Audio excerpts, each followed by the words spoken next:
Bismillahirrahmanirrahim. Faslun. Yustahabbu, disunnahkan, lil muallimi, untuk pengajar, ayyakuna harisan ala ta'limihim, adanya pengajar sangat rakus, sangat semangat atas mengajari para pelajar. Bagaimana guru itu kalau ngajar kelihatan memang semangat benar. Mu'athiran dzalika, dia mengalahkan dzalika, kesemakatan dia atas mengajar, ala masalihi nafsihi dunyawiyah, atas keuntungan-keuntungan dirinya yang bersifat keduniaan, allati laysat bidururiyatin, yang mana keuntungan-keuntungan dunia tadi bukanlah manfaat-manfaat yang sifatnya darurat, sifatnya memang dia sangat perlu pada manfaat itu. Ini sarannya Imam Nawawi, orang itu kalau ngajar bagaimana benar-benar konsentrasi, semangat dalam mengajar murid-muridnya, walaupun risikonya sekian banyak keuntungan-keuntungan dunia terlewatkan dari dia. Asalkan masoleh tadi bukan darurat, seperti urusan makan minum dia, tempat tinggal dia, memang bagi orang yang tahu, keuntungan mengajar itu melebihi keuntungan mendapatkan seluruh dunia. Ini sikapnya para pengajar kepada yang diajar. Wis dhuwitku sithik ra apa-apa, neh ku dagang waktunya berkurang enggak apa-apa, asalkan murid-murid saya pada pinter. Ini pemikirannya para guru. Tapi pemikirannya murid dan wali murid seharusnya enggak begitu itu. Guru saya telah memberikan pengajaran ilmu yang tidak ternilai harganya saking mahalnya, maka saya wali murid, saya santri, bagaimana juga kalau ada kelebihan, guru saya mau tak umrohin, guru saya mau tak belikan mobil Mercedes Benz. Seperti sikapnya Al-Imam Abu Hanifah Nu'man ibn Thabit. Begitu beliau melihat salah satu pengajar putranya berhasil mengajari sekian putranya Al-Quran, maka Imam Abu Hanifah menghadiahi guru tersebut dengan hadiah yang banyak banget, sampai gurunya enggan atau merasa sungkan untuk menerimanya karena saking banyaknya. Maka Imam Abu Hanifah mengatakan bahwa ini tidak sebanding dengan pengajaran yang telah kamu ajarkan pada anak saya. Jangan muridnya bayar terlambat, wali muridnya enggak pernah urun di madrasah, nyalahkan guru terus. Ini namanya ini benar-benar musibah.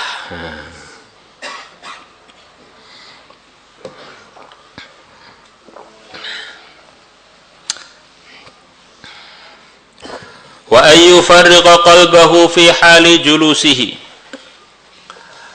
dan supaya dia mengosongkan hatinya di waktu duduk dia liiqra'ihim, untuk mengajari para murid, mengosongkan hatinya minal asbabis syaghilati kulliha, dari semua asbab yang menyibukkan semuanya. Konsentrasi benar, semua yang ganggu tinggalkan dulu, ini waktunya ngajar, konsentrasi. Diterangkan dari awal, sikapnya guru secara umum itu harusnya juga ada imbal balik seperti itu dari murid. Ini gurunya sudah ninggalkan putranya, ninggalkan istrinya, ngeluangkan waktunya datang ke kelas, dengan gaji yang hanya sangat sedikit, hanya cukup untuk makan pun paling makan 1 kali, untuk sewa kontrakan pun nggak cukup. Mestinya muridnya sebelum gurunya datang sudah siap semua. Sebelum gurunya datang sudah rapi semua, mestinya begitu itu.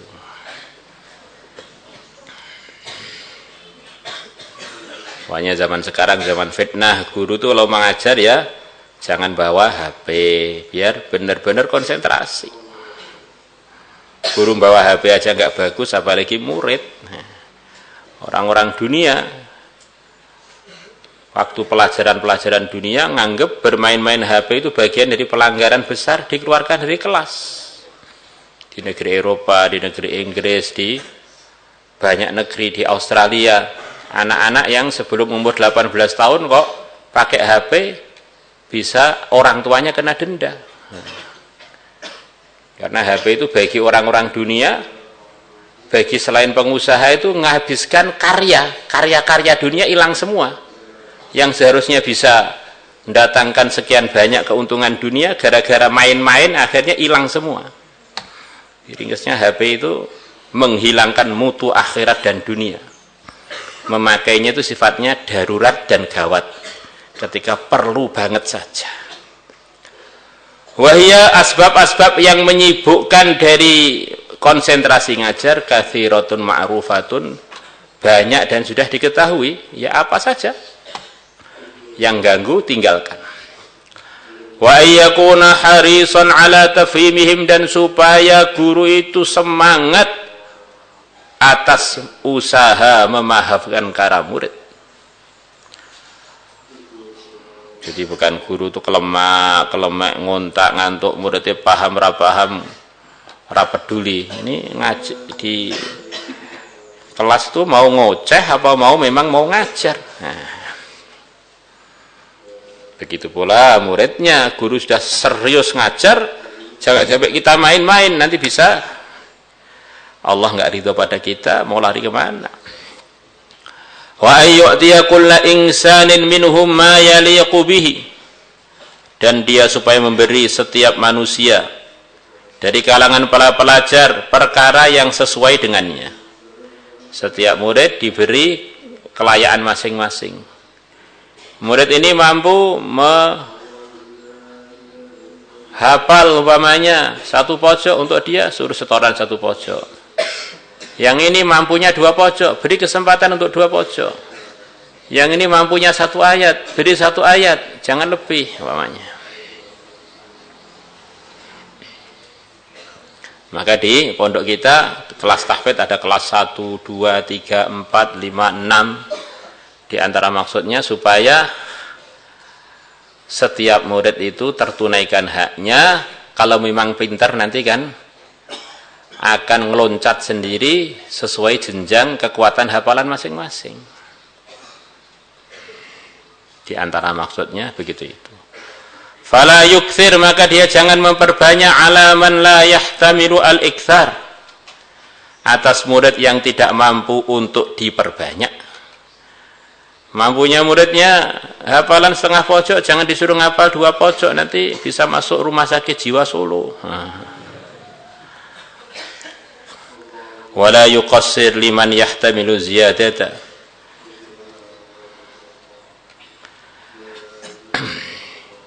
dan janganlah dia mengurangi kepada murid yang dia mampu untuk mendapatkan tambahan. Ini bisa setoran lancar 3 pojok. Jangan kamu suruh setor hanya 1/2 pojok. Mertuanya sudah nunggu itu loh. Ini kasihan nanti jadi pada perjaka tua, jadi perawan tua. Gara-gara dulu gurunya yang berikan kesempatan, seharusnya dia bisa cepat, akhirnya lama ngendok di kelas yang sama. Tapi kalau memang bagusnya ngendok, biar beranak pinak di situ juga nggak apa-apa. Jangan seharusnya ngendok di situ nggak terima, malah pengen tidak ngendok. Nah, akhirnya jadi nggak bermutu. Laporan wali muridnya, laporan tetangganya, saya nggak naik gitu. Agama itu prestasinya itu kalau takwa kok, bukan prestasinya kalau naik saja. Kalau memang nggak ada kemampuan menaikkan diri sendiri kan namanya bukan ngaji, malah buat pondok sendiri kan tuh. Wali kelasnya dia, yang naikkan diri dia, masya Allah. Ya akhirnya dia di atasnya kiainya, namanya maha kiai.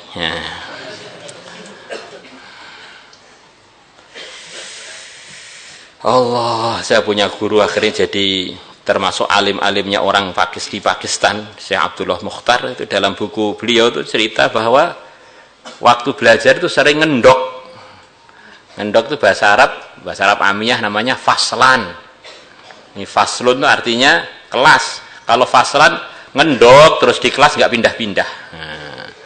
Faslan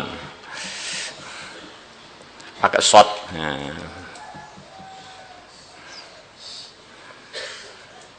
Di fasal terus ini ngendok ning kono istiqomah di kelas yang sama. Malah akhirnya kitab-kitabnya banyak yang hafal, banyak yang paham, akhirnya jadi termasuk orang paling alim di zamannya. Nah, belum waktunya naik kok naik-naikkan diri sendiri, akhirnya jadi nggak paham, numpuk nggak paham, lama-lama belajar itu malas karena nggak paham kan. Wa ya'muruhum wala yuqassira wala yuqassira wa ayyudiya wala yuqassira wala yuqassira ya wala yukthira fala yukthir wala yuqassira, tak mengatafkan pada an saja. Wa ya'muruhum, dan supaya dia memerintahkan para murid bi'adati mahfuzatihim, untuk ngulangi hafalan-hafalan mereka.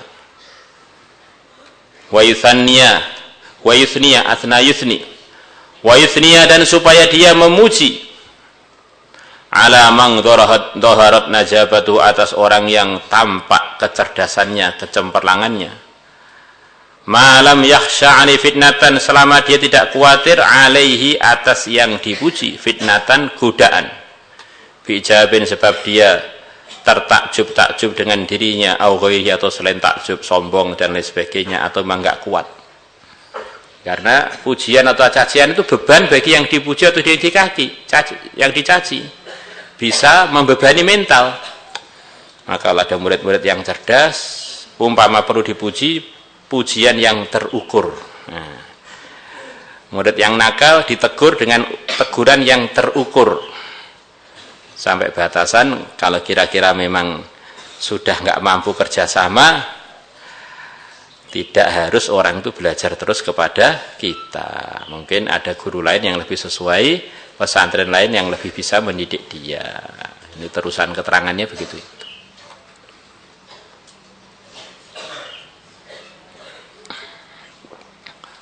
Waman qassara, dan sahabat waman qassara. Ini sekian banyak. Pelajar itu prestasi. Orang tuanya memuji, gurunya memuji, lingkungannya memuji, ternyata mentalnya nggak tahan, akhirnya malah ambruk. Maka kita baca ayat hirzi pagi petang, baca ayat hirzi pagi petang, supaya kita dipuji atau dicaci itu mentalnya tetap tegar, tidak gampang goyah. Waman qassara, dan barang siapa buat kekurangan, muridnya buat kekurangan, annafahu, maka supaya dia menegurnya, ta'nifan latifan, dengan teguran yang lembut, malam yakhsha alaihi, selama dia tidak khawatir alaihi, atas muridnya, tangfirahu, untuk menyebabkan muridnya lari dari dia. Ya, aslinya memang orang mau belajar agama itu diusahakan jangan lari, kecuali ada hal-hal tertentu memang dia ini secara pandangan gurunya, nanti kalau diteruskan belajar pada dia, nanti gurunya malah justru hisabnya berat di akhirat. Ada tipe-tipe pelajar yang memang perlu dihentikan dulu pembelajaran pada dia, sebagaimana yang telah dikerjakan oleh para sahabat. Ada sebagian orang di Madinah oleh Sayyidina Umar suruh pergi dari Madinah, karena dianggap kalau nanti di Madinah dia buat kerusakan. Ada orang sedang enak-enak di Masjidil Haram, di Haram selepas haji, selepas umroh, Sayyidina Umar keliling supaya mereka cepat pulang. Khawatir kalau kelamaan di tanah haram nanti nggak bisa jaga adab di tanah suci. Ya ahlal Iraq, Iraqakum. Ya ahlal Yaman, Yamanakum. Ya ahlal Syam, Syamakum. Pulang ke daerah masing-masing, jangan lama-lama di sini.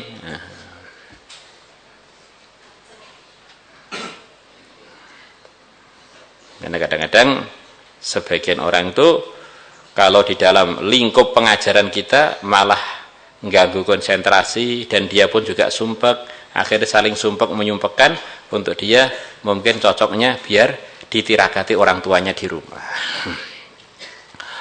Wala yahsudu ahadan minhum, dan jangan sampai dia dengki pada seorang pun minhum dari kalangan pelajar. Li bara'atin, karena satu keistimewaan. Bara'ah itu keistimewaan, keunggulan. Tadharu minhu, yang muncul minhu dari ahad. Ya kadang ujiannya guru itu macam-macam. Ada murid terlalu cerdas sampai melebihi anaknya, melebihi kerabatnya. Kadang-kadang terjadi hasad, malah tidak diperhatikan, malah dipersulit, malah digini gitu, Masya Allah. Nah ini satu akhlak yang harus dijauhi oleh para pengajar. Hasad itu antar orang awam aja tidak baik, apalagi antar pelajar, apalagi guru pada pelajarnya.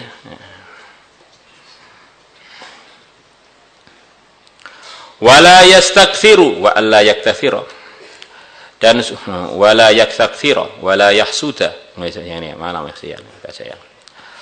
Wala yastaktthira, dan janganlah dia menghitung-hitung banyak fihi, di dalam ahad, ma perkara an'amallahu ta'ala bihi, yang Allah memberikan nikmat, bihi dengan sebab dia, alaihi atas ahad.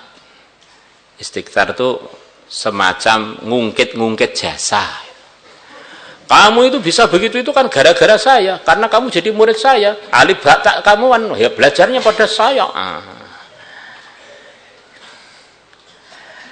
Itu walaupun umpama benar pun tidak sesuai. Karena guru itu tanpa murid nggak akan bisa jadi guru. Bila muridnya sudah bisa begini, bisa begitu, ya alhamdulillah. Kalau ternyata muridnya sesat, ya didoakan biar dapat hidayah. Kalau sudah nggak siap ngajar karena muridnya brengsek, ya memang nggak perlu diteruskan ngajarnya. Memang orang brengsek itu kalau diberi bekal agama, kadang-kadang agamanya malah digunakan untuk menguatkan kebajingan dia. Fa innal hasada, maka sungguhnya dengki lil ajanibi, kepada orang-orang lain, orang jauh, haramun adalah haram, syadidut tahrim, sangat haram, sangat-sangat diharamkan. Fa kaifa lil muta'allim, bagaimana pula kalau hasad itu kepada pelajar, alladzi, yang pelajar itu huwa dia, bimangzilatil waladi, di posisi seperti anak dia. Wa ya'udu min fadilatihi, dan akan balik dari keistimewaan, keutamaannya pelajar, ila muallimihi, kepada pengajarnya, fil akhirati, di akhirat, ats-tsawabul jazil, pahala yang besar. Jadi kalau muridnya punya keistimewaan, itu nanti di akhirat gurunya akan terkejut. Keistimewaan muridnya itu ternyata jadi pahala yang begitu besar untuk gurunya. Wa fid dunya, dan di dunia, sebab keistimewaan muridnya tadi, as-sanaul jamil, pujian al-jamilu, yang bagus. Muridnya sapa to kok iramen iki, gurune sapa iki. Nah, begitu pula kalau murid brengsek, ngebut, nabrak orang, iki kiai niki berajingan to iki, muridnya ngebutan kabeh. Nah, akhirnya dengan sebab kelakuan muridnya yang enggak karu-karuan, kiainya dapat caciannya sak dunia. Wallahu al-muwaffiqu, dan Allah adalah zat yang memberikan pertolongan. Insyaallah. Belajar itu begitu tinggi nilainya, maka semuanya akan diterima kalau dikerjakan dengan takwa. Salatullah, salamullah